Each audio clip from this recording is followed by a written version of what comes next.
Hello, everyone, and welcome to a belatedly late week 5 in MHA647. Um, Unfortunately, like a few other of these content lectures on YouTube, I've had to re-record stuff, so I apologize. But I do want to get you the content for the Telehealth and Privacy Week.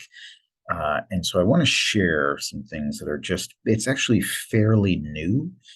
Um, Websites on HHS.gov through the Health Resources and Service Administration really capture information well.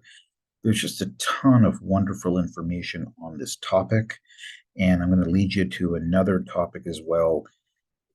Quite honestly, I just want to point you in the right direction here because this is really the crux of stuff when it comes to telehealth and privacy issues, and probably more resources than we can all handle, but at least I'm pointing you in the right direction. So, this site, which is on your Blackboard site, really came about just post COVID. I'm not sure why I'm even saying post COVID. I just got my COVID booster earlier this week, and it's obviously still around. I guess it's not going anywhere. So, post COVID first round, um, when telehealth obviously options incrementally grew in this country for obvious reasons. And so this really points out lots of information, short videos that HRSA has designed, looking at some basics. Um, because what has been happening, of course, telehealth occurs everywhere, and privacy concerns exist everywhere. And so, what's really been helpful is the integration of telehealth and really explaining HIPAA, which all of you are very familiar with, but certainly individuals out in the community, users I like to call them, they're potentially familiar with privacy, not necessarily HIPAA. What that really means and how those things really match within a telehealth appointment. So really excellent stuff. Everything from antivirus software to using public Wi-Fi versus secure Wi-Fi to what happens if there's someone else. You're in a friend's home, right? I read a short summary of a private room in a friend's home as opposed to your home, just because that friend is assisting you with the care, or a family member, even an adult child or something for an older adult. So really wonderful options that I'd like you to take a look at and just sort of click through some of these links as well. But it's really an explanation of telehealth. Now, I'm hoping you can see this too. This again is on the telehealth hhs.gov website. Every year, this is fairly recently, National Telehealth Conference. And this conference, all of the sessions are available to everybody.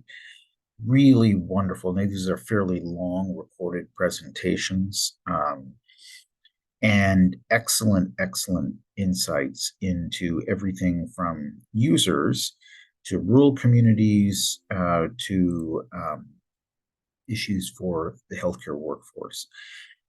All of those things really come into play when we're talking about telehealth, privacy, and security.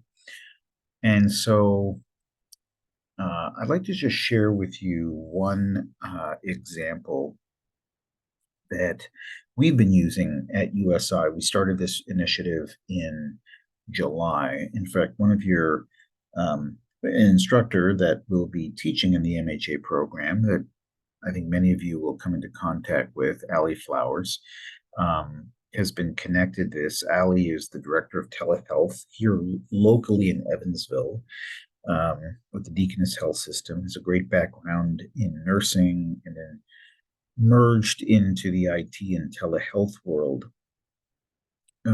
We set up an initiative between USI, Deaconess Health System, and our local public library, which is the Evansville Vanderbilt Public Library, to offer telehealth services to residents connected at public library locations.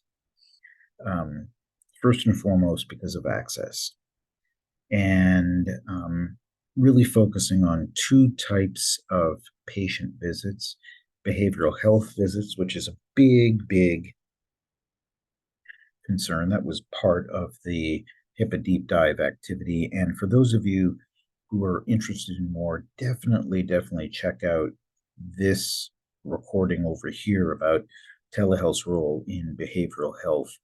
That really, at least in the initiative that we're rolling out with, um, it is, well, it's sort of the primary indicator, but the amount of privacy issues that have come into play and that had to really be thought through can't be understated.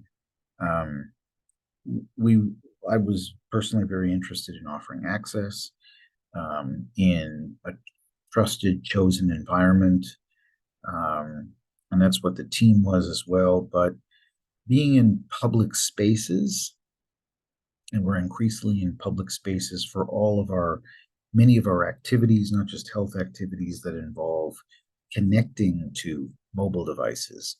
Um, just overall in general, we tend to, as Americans, be a little less cautious with that as well. It's no different than, let's say, getting on Wi-Fi in a public place like a coffee shop or a mall. A mall. Can't believe I said the word mall. Sorry, I haven't been to a mall in years, but you know what a mall is. Shopping mall, accessing the Wi-Fi, and there might have been years ago really an indication where maybe I shouldn't trust the Wi-Fi because it's public Wi-Fi, and those are really gone. But within a telehealth environment, even though there are certainly secure connections as well, the conversations that are occurring, think about behavioral health as well, really need to be private. And so those issues are really explained, I think, in a much better way through some of these sessions here or through the website. So I'm going to just invite you to check it out along with the article on the Blackboard site. I think it fulfills enough of the information. You will all have access through Ali's course to a dedicated content course strictly on telehealth. Um, and so the privacy part is really built into that as well.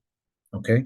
So I really, for this sort of re-recorded lecture, just really wanted to share with you this information. Thanks for your patience, certainly in terms of the delays with the lecture stuff, but I think hopefully the technology has settled down a little bit. Thanks very much, folks. Bye.